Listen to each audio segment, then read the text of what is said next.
আমি একটা জিনিস ট্রাই করতেছি, সেটা হচ্ছে যে বাংলাদেশে তো অনেক এনআরবি আছে, ওয়ার্ল্ড ওয়াইড সব জায়গায় অনেক জায়গায় আপনার কন্ট্রিবিউট করতেছে, অনেক বড় বড় পজিশনে চলে গেছে, নাসা বলেন, অ্যামাজন বলেন, হ্যাঁ, তারপরে আপনার ওখানে ওয়ালমার্ট বলেন, আপনার বায়োটেকনোলজি বলেন, আইওটি বলেন, রোবোটিক্স বলেন, অনেক বিদেশ মানে অনেক ভালো ভালো কাজ চলতেছে।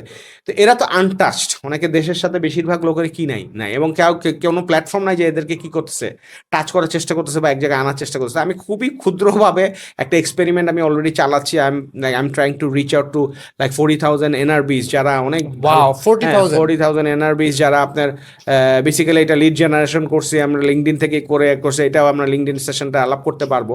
সো এটা করে I am reaching out to them, এবং তার সাথে কথা বলছি যে I am trying to build something like this, যে আমরা আপনাদেরকে নেটওয়ার্ক, আপনাদের সময় এবং আপনাদের ইনফ্লুয়েন্স, অ্যান্ড আপনারা যদি ক্যাপিটালও করতে চান, তাহলে আমরা বাংলাদেশের স্টার্ট আপ অ্যান্ড এসএমই ইকোসিস্টেমের সাথে আপনাদেরকে ওনাকে কানেক্ট করতে চাই। আপনাদের টাইম আছে কিনা? তো আমি খুবই অবাক যে আপনার মানে অ্যারাউন্ড 250 থেকে 300 মানে লোকজন যারা খুবই ব্যস্ত, হ্যাঁ, অনেকে অ্যাপ্রিসিয়েটও করতেছে আমার কাজ, এবং তারা আপনি মনে করেন যে ইন্টারেস্টেড, যে আমাদের বলেন যে কি কোন ফরম্যাটে করবো। So I am actually like trying to figure out যে কোন ফরম্যাটে আনা যায়, পার্টনারশিপে কাদেরকে ইনক্লুড করা যায়। সো আপনারা যদি কেউ পার্টনারশিপ করতে চান, আপনারা যদি এনআরবিতে কমিউনিটি রিচ আউট করতে চান, হ্যাঁ, তারা আপনার কনজিউমারও হইতে পারে, কোনো সমস্যা না। আমরা একটা প্ল্যাটফর্মে আপনাদেরকে কি করতে পারি, স্পন্সর করতে পারি, এবং আমরা একটা প্ল্যাটফর্ম, কেউ যদি কোনো টেক ফাউন্ডার যদি মনে করেন যে ওমর ভাই আমরা এখানে আপনার টেক পার্টনার হইতে চাই, হ্যাঁ, কোনো যদি আপনার মনে করেন যে ইনভেস্টমেন্ট কেউ যে ভাই এইটার জন্য প্রজেক্টের জন্য লাগবে, সেটা আমরা দিতে চাই, তো you are more than welcome.